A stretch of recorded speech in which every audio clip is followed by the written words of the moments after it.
Today is the day. It's been a lot of hard work, but the camper's finally finished. And today we're heading out to the scale house. It's about 8:30 in the morning. We're going to weigh this baby up, and we'll also see how it pulls and if my siding stays on. The main purpose of hitting the scale today is we're going to check three things. We're going to check overall weight of the unit, and then I want just the tongue weight and also the axle weight.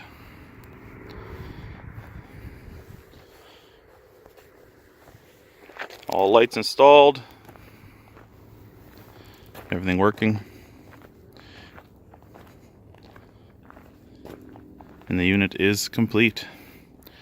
There are, I guess, a couple little things that I might do. I'm going to tidy up some wiring inside the electrical box inside, a couple little odds and ends.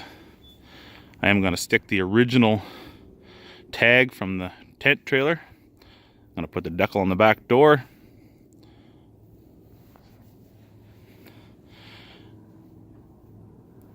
So when we get back from the scale house, we'll give you a tour of the inside. Well, here we are, out at the scale. She pulls good. We did about 110 all the way here. About a half-hour drive.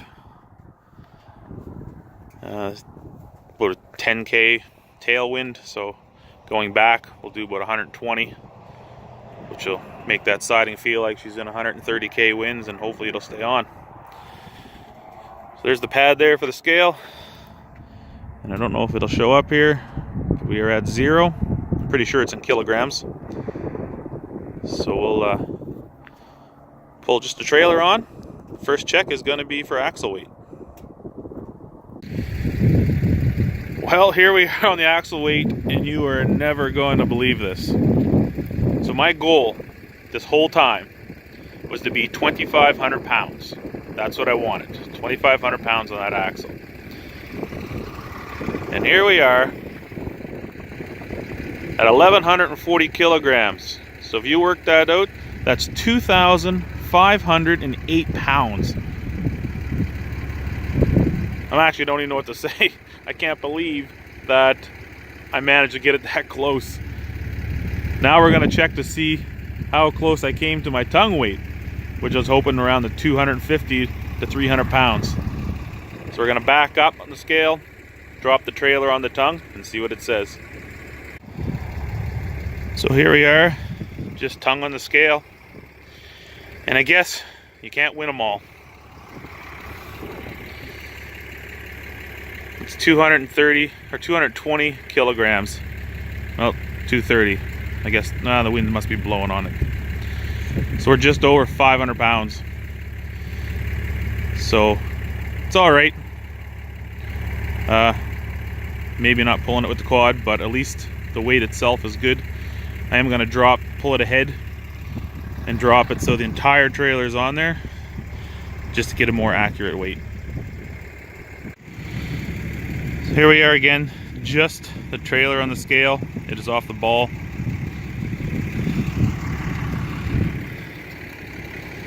We're at 1,350. Just over 2,900 pounds. Perfect. I'm happy with that. Happy as a clam, I guess you could say. I wish the tongue weight was a little less, but it's good tongue weight for pulling. 500 pounds, not bad at all. I figure I just miscalculated that axle. Probably should have been forward probably another 3 to 4 inches. But it's good tongue weight for towing, especially in the wind. No concerns at all. Good weight. I checked the tires when I came in here. This one was really good. One on this side, which is the side of the stove and the furnace and everything, it was a little bit warmer. I don't think there's anything to worry about, but I will check the tires and see what they're rated for. Set of rubbers at Prince's Auto, pretty cheap if I decide to go that way. But other than that, she pulls great. The weight is good. Now I'll head home, get off the scale in case a truck comes, and we'll do our tour.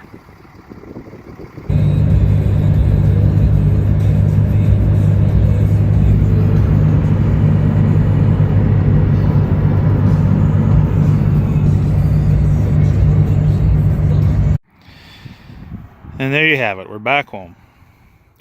Now before I go any further, I know what everyone's gonna say, speeding, took a video while I was driving, but in a day and age where they say, no picture, no proof, well there's my proof. Weather station said it was 13k winds, so at 130, makes this siding feel like it's hitting about 140 plus winds. Everything's tight, everything stayed on, it pulled straight, no sway at all. So, it'll be the first and last time that it happens, but just want to make sure, because no other way to know than to do it. So I'll start a little tour here. So we did all this with our 2 full propane tanks in the front, 2 30-pounders. One thing I don't have installed here is my battery box, because I ended up moving the battery inside. So the battery box is going to go on, but it's just going to have a jack, a couple blocks and the wrenches that take the tanks off, and also the change of wheel. And then the spare tire is going to go underneath from the bottom through a bolt, and the spare tire will hang there on the front. So like I said, all lights are working. This here is just like on a standard RV. That's a 110 plug inside there, which I'll show you on the other side once we get in there. Got our exhaust for our furnace. And then in here is all the electrical and plumbing for gas for the fridge and everything else. So, this is it coming in from the tank. And that's everything in there. That's 110 for the fridge. The fridge does work off propane, 12 volt, and 110. 3-way fridge, which is nice. Other than the size of it, it's actually better than the one in my 30-foot travel trailer. So.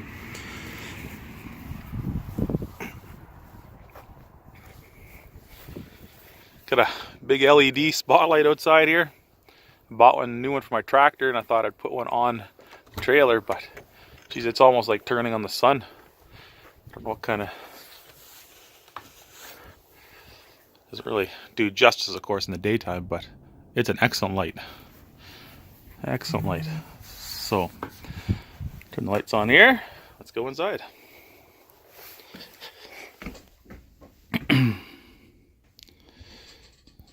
So here we are. We got our 2 bunk beds.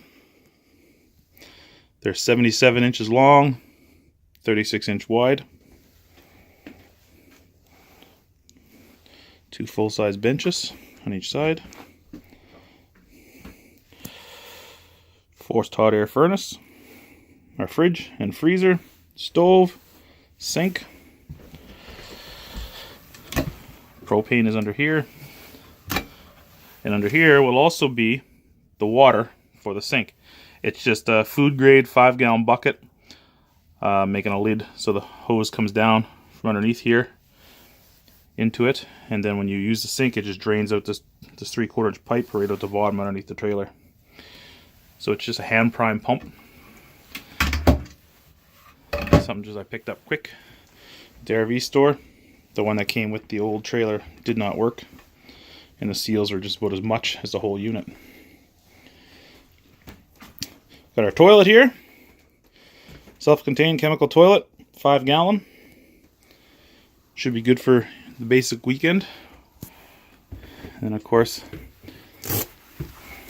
got our privacy curtain so you can do your business without anybody interrupting you.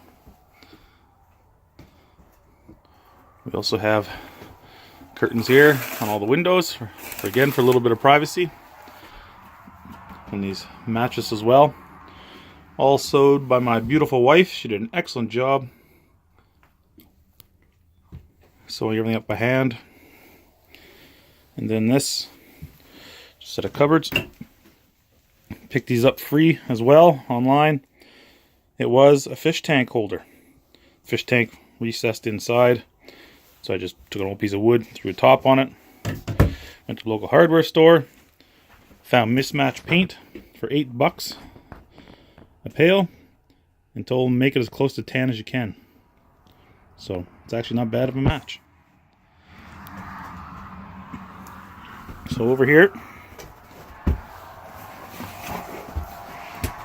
this is all our electrical. There's a battery. I just had my battery charger on there because I spent most of the day messing with the lights in last week. So we have here, this is just a retractable extension cord. Got a Canadian Tire. I do need to get a plug-in for it, but it just goes out this small hole, then the end will be on the other side. Got our 12-volt battery, all wired up, which runs into our AC/DC converter, which I took off the original trailer. Has two 110 plugs. Actually, there's one on here. Then I have 110 here, and then 110 over there as well. It also runs the 110 outside where the fridge is, so it can work as well. Main cutoff switch here for the furnace. I don't know why, but when it's -10, -15, even when the thermostat is off, it will come on. I guess the coil gets cold enough that it retracts enough that it clicks it on. I came out one morning, it was -17, and furnace was running. No gas, of course, because gas was turned off, but it was running.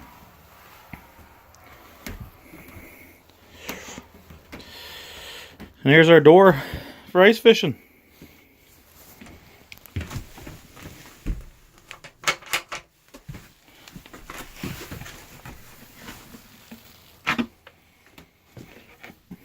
She pulls out, she's insulated. Makes a nice hatch. It slides underneath the bed there easily. And a couple people can sit on each side and fish through the ice. I do have a plastic skirt that I'm making just out of that. It's almost like it looks like cardboard, but it'll fit perfectly in this hole. Just unfold it and just set it down so it'll stop the wind from blowing up when you're out on the ice. It's about 18 inches from the floor to the bottom, so not too bad at all. We just have our lights, as I stated before, underneath. One above there for reading lights at night. And then, of course, got your sliding windows.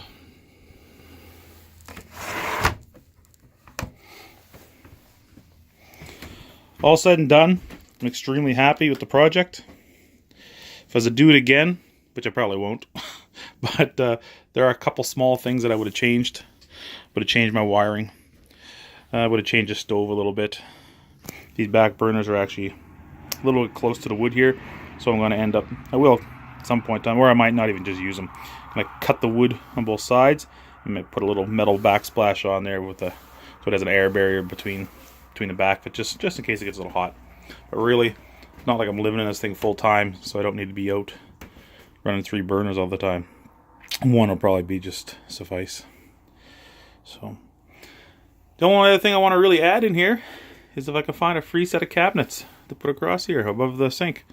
I have a small unit here. It'd be nice to find 2 small ones on that side and then one longer one, probably about 55 inches or so, to go across there. But anyway, that's the end of this project. I hope you enjoyed watching this little series of mine. I know I talk too much sometimes. There's a few of you out there that seem to follow the whole time, so I'm glad you enjoyed it. Glad for your support.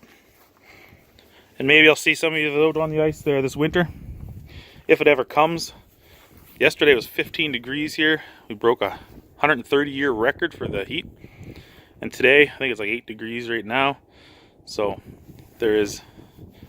all the snow is gone. We had quite a bit of snow. The place where I took the trailer to the scale house, they had quite a bit of snow out there, but it was about a half hour away. So, anyway, again, thanks for watching.